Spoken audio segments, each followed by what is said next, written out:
ধন্যবাদ। হ্যাঁ, পিছনের দিকের বাইক থেকে আপনি বলুন। আমি মিসেস পল। আমি হাইকোর্টের একজন উকিল। আমি হিন্দু, বিয়ে হয়েছে খ্রিস্টানের সঙ্গে। আমার মনে এই প্রশ্নটি এসেছে মানুষ হত্যার ব্যাপারে ডাক্তার সাহেবের চিন্তাভাবনা এবং ইসলামের শিক্ষার কথা শোনার পর। যদি হত্যা করা ইসলামে কঠোরভাবে নিষিদ্ধ হয়, তাহলে কেন মুসলমানদের আধ্যাত্মিক নেতারা জিহাদের নামে যে হত্যাকাণ্ড চলছে তার প্রকাশ্য সমালোচনা ও বিরোধিতা করছেন না? মুসলমানরা কিভাবে কতিপয় মুসলমানের ইসলামের অপব্যবহার ও অপব্যাখ্যা মেনে নিচ্ছেন, যারা সারা বিশ্বে মুসলমানদের নামে কলঙ্ক লেপন করছেন? বোন সুন্দর একটা প্রশ্ন করলেন। বললেন যে তিনি ইসলামের শিক্ষা থেকে অনুপ্রাণিত হয়েছেন, ইসলাম নিরপরাধ মানুষ হত্যার বিপক্ষে, কিন্তু তবুও কেন সব মুসলিম নেতারা একত্রিত হয়ে এর নিন্দা করে না যেসব হত্যাকাণ্ড চলছে জিহাদের নামে, এবং এ ধরনের কিছু কুলাঙ্গারের কারণে ইসলাম কলুষিত হচ্ছে। বোন, বিস্তারিত জবাবের জন্য আপনাকে 1 বছর আগে 2008 সালের নভেম্বরে বিগত শান্তি সম্মেলনে আমার আলোচনার শেষ দিকের কথাগুলো শুনতে হবে। দ্বিতীয় আন্তর্জাতিক শান্তি সম্মেলনে আমার শেষ বক্তব্যটার বিষয় ছিল মিডিয়া এবং ইসলাম, যুদ্ধ না শান্তি। প্রধানত যারা দোষী তারা হচ্ছে মিডিয়া।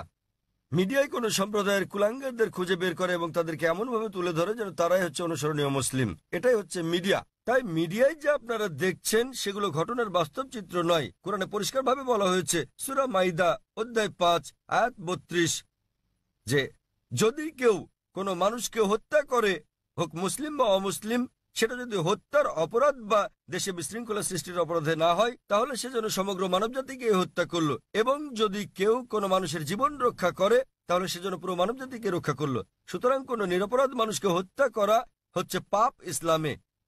এটা কেবল পাপই না, এটা সমগ্র মানবজাতিকে হত্যা করার মতো পাপ।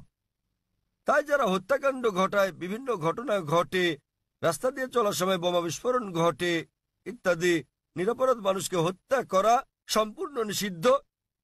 এটা অত্যন্ত পরিষ্কার। এবং যখন আমি গিয়েছিলাম ইউএসএ, যখন গিয়েছিলাম ইউকে, যে মুসলিম সংগঠনগুলো রয়েছে তারা নিন্দা জানিয়েছে। আপনারা জানেন লন্ডনে পাতাল রেল স্টেশনে বোমা বিস্ফোরণ ঘটেছিল, আমরা তার নিন্দা জানিয়েছি। আমি ইউএসএ গিয়েছি, দেখেছি যে মুসলিম সংগঠন 9/11-এর ঘটনা নিন্দা জানিয়েছে। আমি তাদের সঙ্গে একমত, তাদের সঙ্গে আমি একমত। 9/11-এ যে ঘটেছিল, কয়েক হাজার মানুষ নিহত হয়েছিল, এটা নিন্দনীয় কাজ।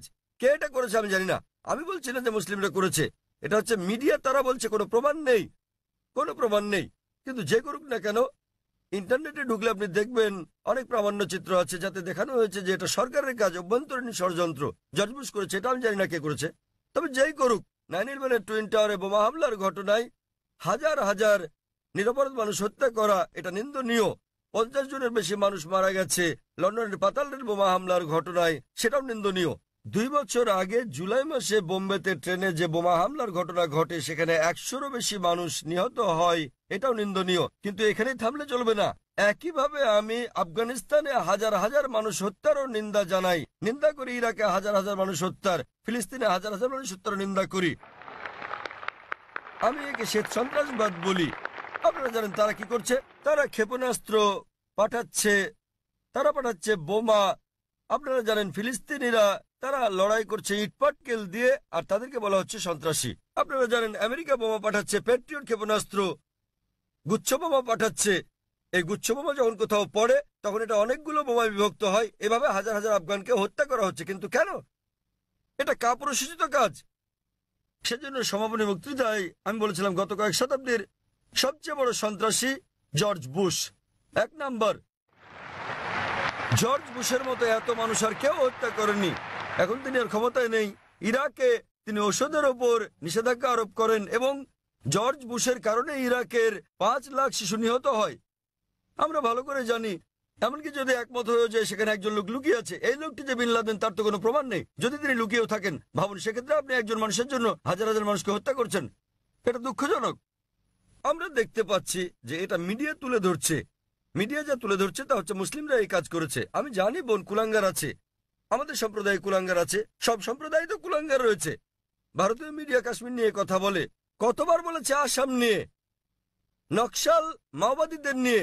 আপনি জানেন ভারতের জন্য সবচেয়ে বড় হুমকি হচ্ছে মাওবাদীরা। তারা কি করছে? তারা থানায় বোম মারছে, তারা পুলিশ হত্যা করছে। ভারতের বেশিরভাগ হত্যাকাণ্ডই ঘটায় মাওবাদীরা, কমিউনিস্টরা, এলটিটি, হিন্দুরা। কিন্তু কে তাদেরকে বলছে হিন্দু সন্ত্রাসী? আপনি আসামে গেলে দেখবেন খ্রিস্টান সন্ত্রাসী। হিন্দুরা যখন সন্ত্রাস করে তখন আপনারা বলেন এলটিটিই, লিবারেশন তামিল টাইগার্স ইলম। আপনি যুক্তরাজ্যে গেলে দেখবেন আইআরএ, আইরিশ রিপাবলিকান আর্মি, তারা ক্যাথলিক।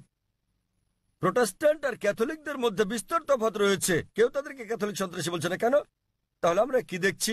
কোন ধর্মই নিরপরাধ মানুষকে হত্যা করতে শেখায় না, কিন্তু মুসলিমদের চেয়ে অমুসলিমরাই বেশি নিরপরাধ মানুষকে হত্যা করছে। তথাকথিত মুসলমান যারা নিরপরাধ মানুষকে হত্যা করে তারা আসলে মুসলিম নয়, তারা কোরআন এবং নবীর শিক্ষা অনুসরণ করে না। কিন্তু মিডিয়া কি করছে? তারা এইসব কুলাঙ্গারদের খুঁজে বের করে তাদেরকে অনুসরণীয় মুসলিম হিসেবে তুলে ধরছে। তাই প্রথমে দোষ দিতে হবে মিডিয়াকে। মিডিয়া মিডিয়া বানাতে পারে কালোকে সাদা, দিনকে রাত, হিরোকে ভিলেন, ভিলেনকে হিরো। আপনি আমার লেকচার শুনতে পারেন সন্ত্রাস কি মুসলিমদের একচেটিয়া, তাহলে বিস্তারিত জানতে পারবেন ইনশাল্লাহ।